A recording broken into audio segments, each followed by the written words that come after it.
Hello, it is January the 12th, and I just finished my 15th, 16th, and 17th read of the year so far. And these last three that I finished today, they were all steamy romances. So let's get into them. First, I want to talk about Monstrous Heat. This one was really good. It was my first dinosaur shifter romance. So she like falls for a dinosaur. Uh, anyway, she is a person that goes archaeologist. That's what it is. She's an archaeologist. She's going on this to this site. They've discovered um, some stuff they want to explore a little bit more in this jungle. They have like this cave opening almost that looks like a dinosaur's mouth, like wide open. So they're like, okay, some civilization must have been here at some point. Like, what is this? And so they're exploring, and then she gets separated. And when she gets separated, because she's like going off on her own to go look at something, and then it gets dark, and then she is trying to find her way back, and then she like sees this animal, and the animal is like this dragon. It's like a pterodactyl T-Rex mix, something like that.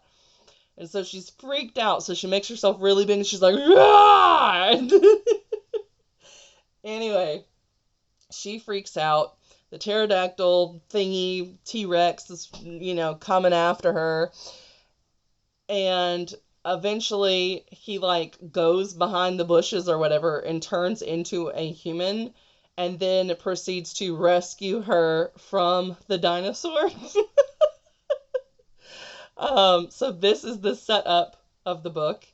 Then he takes her to a cabin, and she's like got some wounds. She got a little scratched up during their tumble. And so, he's helping her, like healing her, that sort of thing. And she winds up finding out that he is the dinosaur shifter. This is something that you know automatically as a reader because it's told from both of their perspectives. So it goes, back and forth every other chapter or so. One of the cool things is that he is like an alien from another planet, and they were on a mission, but their mission leader betrayed them. And so this is the start of a series. It is like a reverse harem as well, but you only get the one romance in the first book. It does end on a cliffhanger. Also, there are some other dynamics at play. Her professor that is there basically wants her to do all the research, write up the papers, and he's just going to go and talk to some fancy schmancy people, to like help with the funding and stuff like that. He's not actually there to do any of the hard work. And so he always brings along like the prettiest women with him, and she's like one of them that he brought along to do all of his work for him. So there's that. And you get to see that guy again, and you're like, yeah, I'm not surprised that you did this. This makes sense. Also, these like alien dinosaurs, they have like sci-fi type tech embedded in them. So like sensors in their eyeballs, they can read your body temperature, like pheromones that you're giving off, all this other kind of stuff. He can literally taste. Oh, no. That's Hades. Never mind. That's the other book that I read today. Anyway, so yeah, they have this little romance, and then she's got to figure out how is she going to get back to the camp. But also, he's told her, like, now she's in danger because, they have mated. Like, it was like a love at first sight type thing for him. So now that they've, like, mated, and he's in heat as his dinosaur form, the other males that are there are probably in heat as well, which means that if they scent her and they have the hive mind and understand his feelings for her, and he's already mated with her, they're going to want to mate with her too.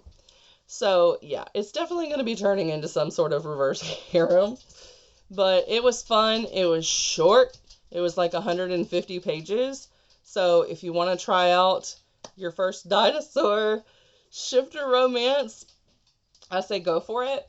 Again, it does end on a big cliffhanger, but it was entertaining. I still have KU, so I may continue. We'll see. We'll see what happens. That was actually the last of the books that I finished today, but it was the one that probably required the least amount of explanation. So next we're going to go into the first one that I finished today, which was A Touch of Darkness. So I told y'all yesterday after reading Checkmate, I was like, I only have so many adult books and I kind of want to savor them, so I don't want to read all my contemporary adult romances right away. But this one is like, mythology and stuff like that entwined, so I felt like I was getting a little bit of a different genre, switching it up from the straight up romance, but still getting that spice that I've been loving this year. So this is my thing now, is like the spicy romance. I want the spice. It's the spice of life. But anyway, so this one is a Hades and Persephone retelling. I guess it does stick with the mythology because I have read the Lore Olympus series, and it has like the same sort of setup, the same conflict, the same dynamics, a lot of the same thing happening. And it's not a fault of either of the authors. It's that they're, it's a retelling of mythology. They have very different worlds. One is a graphic novel, one is not. So this one takes place in the human world, but she does get to see like the underworld at one part. So Hades is the owner of this bar, and he is always like making deals with people, and he's known for kind of like tricking them into making these bargains with him. And our main character gets tricked unknowingly when he asks her to play a game with him, and he'll teach her how to play the game. I think it was chess. And so she doesn't realize that she's entered this agreement because he didn't say that. He didn't pitch it like that. And so the next day she wakes up and she's got this mark. So she's like, oh, hell no, he did not brand me. What is going on? So she shows up at the bar and she's like, dude, what is this? What is this? And he was like, you entered into a contract with me. So now I get to like assign you a task or whatever. And if you can't do it, then you will have to go to the underworld and stay there for the rest of your days. And so the task that he gives her is to create life in the underworld. But Persephone ironically kills everything she touches, at least when it comes to like plants. So she's like, hey, I don't know how to do this. I don't know how to bring life because I'm constantly making things die, which is funny because she's like going to be mated to the god of death. So yeah. But also there's the element of the fates in here, and you see that Hades doesn't really have all the power. He's kind of under the jurisdiction of the fates. And so there's certain things that he can and cannot do. And Persephone doesn't know that going in. So she just sees him as like making very harsh decisions sometimes that she doesn't agree with because she's a very compassionate person. But her compassion does rub off on Hades in many ways. So you see him kind of progress as a character.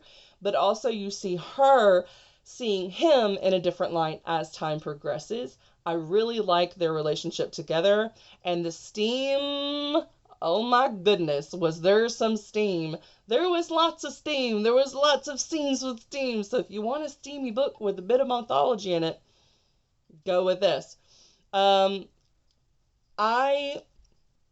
don't know that I will be continuing the series or not. This is the only one that I own.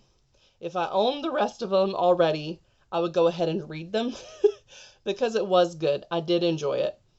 However, because I read Lore Olympus first, I feel like I'm getting a lot of repeat in this one. So it's kind of like watching the movie before you read the book, and then when you read the book, you know all of the twists and the surprises, so it's not quite as exciting, even though it is really good. That's kind of what this is. So it's like, it's a 5-star on it in and of itself, but it's like a 3-star because the experience is tainted by me already kind of knowing things that are going to happen, but it's still really, really good.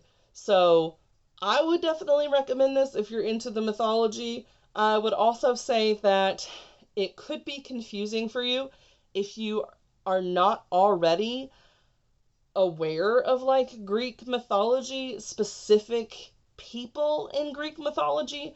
I didn't have any knowledge of a lot of these people. I mean, I knew who Hades and Persephone was, but the other characters, I didn't know who a lot of those were until I read the Lore Olympus series. So that is kind of a good way to know who these characters are, because in here you're not getting art. So it might be a little harder for you to keep your head of who is who and how they're all connected if you don't have some sort of background reference to know who these people are. So, yeah, that is kind of what I got about this book. And then the next book that I finished today, I actually started and finished this one today, and that is Twisted Love by Anna Huang. So, this one, the character Alex, and we do get Alex and Ava's POVs, so it like reverses back and forth. I listened to the audiobook.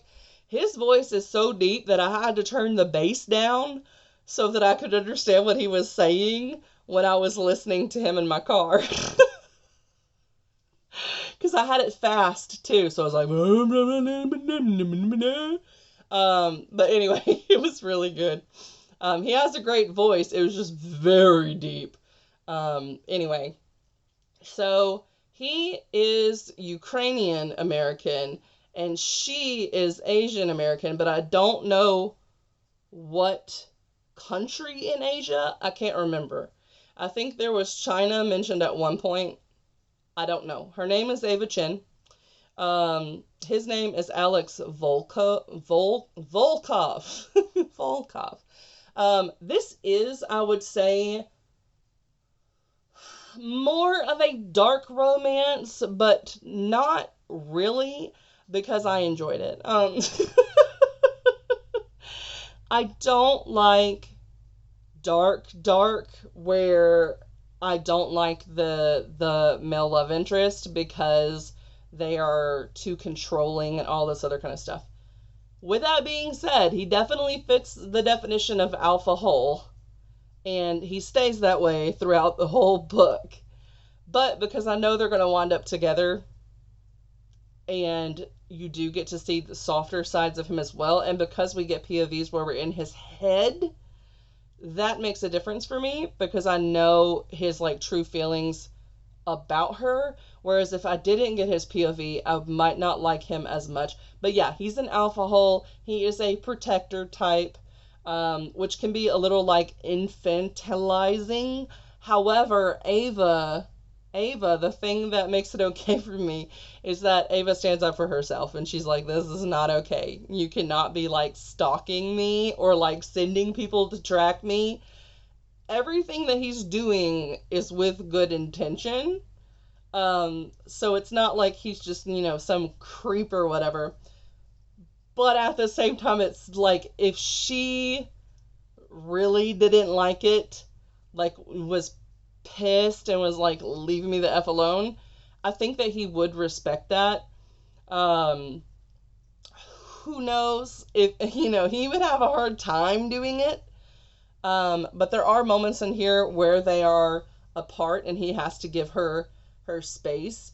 But there are other parts where he's like, I am going to bug you until you let me back into your life. So yeah, I could definitely see this being a giant nope for some readers. For me, this is as far as dark can go for me, with me accepting it and enjoying it.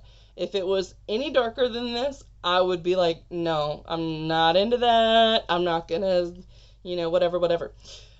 This one does have degradation kink. Now, sometimes you get degradation mixed with, like, praise, and so you get to see the balance. Not in this one. It is degradation. He calls her a slut. My sexy little slut. Yeah, he would never say that outside of the bedroom, and, like, she's aware of that, and she's extremely turned on by it.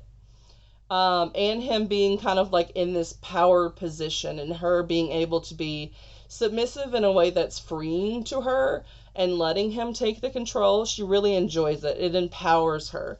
So, yeah, no kink shaming here. Like I said, I did enjoy this book. I got it. Like reading with her perspective and his perspective, I was like, okay. So yeah, that is in here. There are some twists. There are some twists. And the outside factors surrounding this twist is what makes it a little bit dark, as well as like the degradation kink. Um, and him like literally stalking her at one point. Like there's a couple of things in here where I'm like, yeah, this is like a dark romance, but I can get on board with this. Um,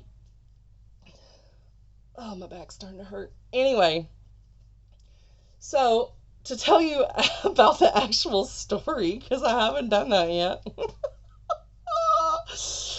Her brother is like Doctors Across Border type thing that he's doing. And it's like his last year before he's like a doctor. I don't know. Anyway, he goes away for a year and has his best friend move into his room. And so they are like next door neighbors now. And she does not like him at all. So there's enemies to lovers thing going on. But she sees him as this very like stoic, computer robotic type personality. But he has like let some of that slip in her presence before, where he's shown an emotion.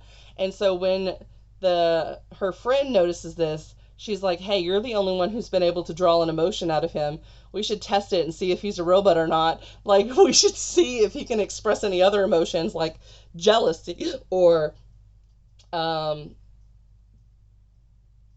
anger or like sexy, whatever other emotions. And she's like, that seems a little devious, but she's bored. So she's like, okay, I'm just gonna go spend some time with him and see what happens. Can I make him show anything? She makes him disgusting cookies, and he's just like, they're okay. Like, he's not mean to her. So she winds up finding out he's not as like mean a person as she thinks that he is. He does have revenge on his mind against this person that killed his family, and he witnessed them all being murdered. So trigger warning for that. Also, one of her parents attempted to drown her, and that is in here, and she has like aquaphobia now and some trust issues. Because why would you not, after someone tries to kill you and they're your parent? Like, my goodness. So there is some resolution at like the halfway point. When it comes to Ava's side of the story, you figure everything out. She's having these flashbacks and things aren't making a lot of sense to her. So those things get cleared up about halfway, and you feel like you've almost gotten a full story.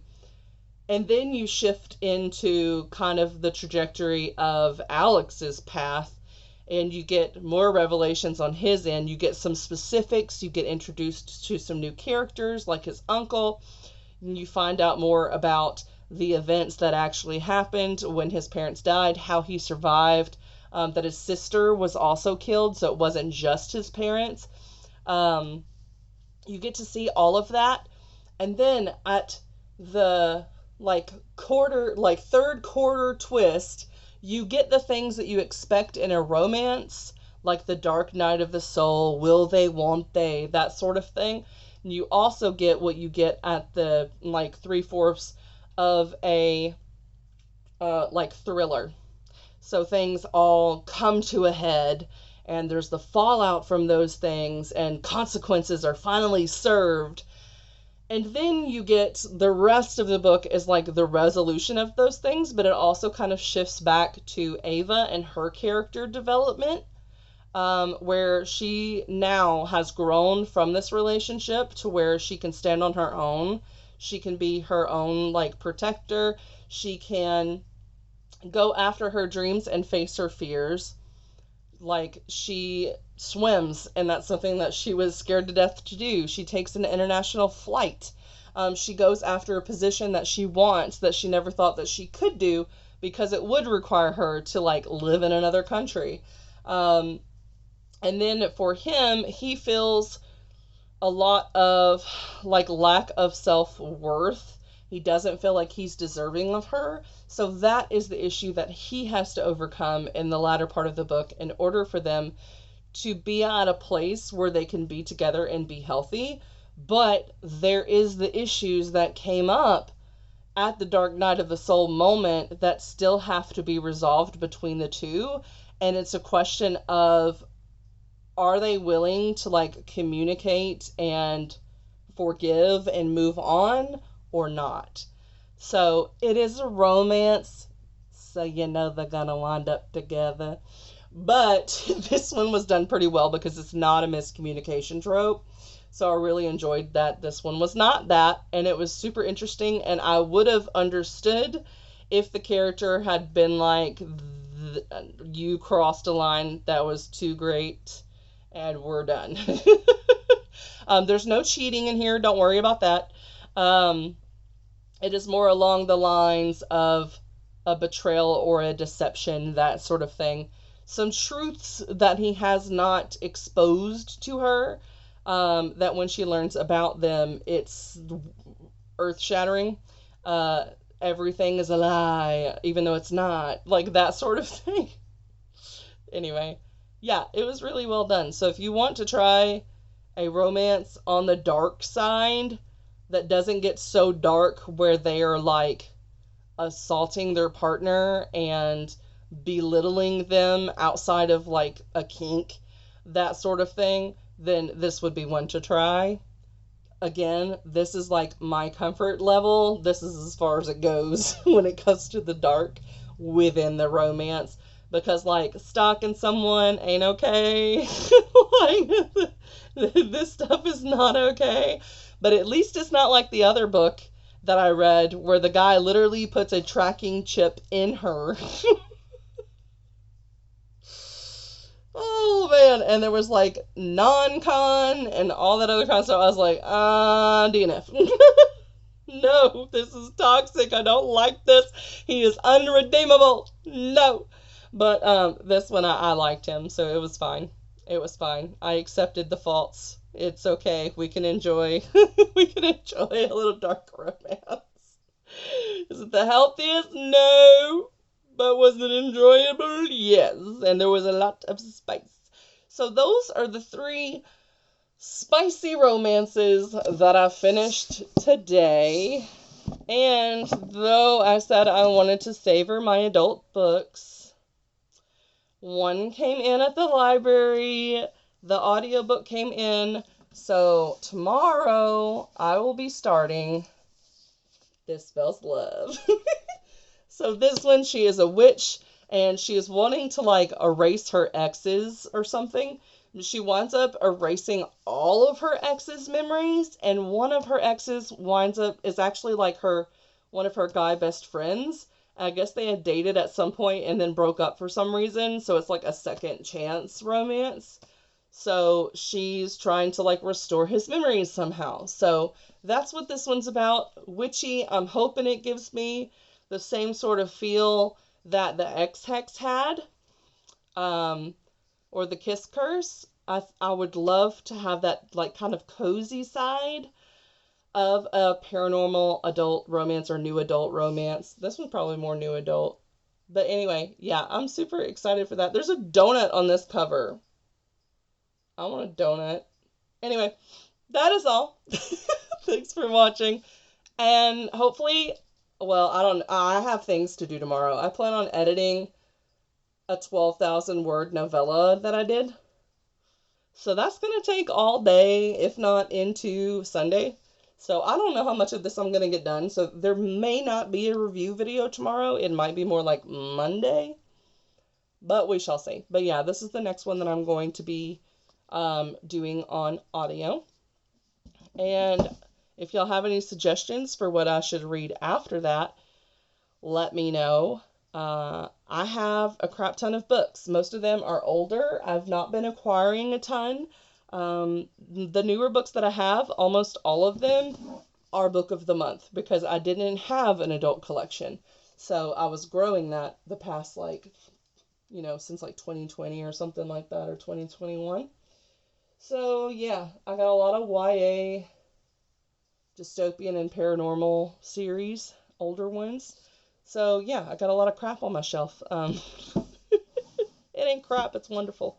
But there's a lot of it. So if you have any suggestions for what you want me to read that you know that I own, let me know. I'm focusing on books that I own this year.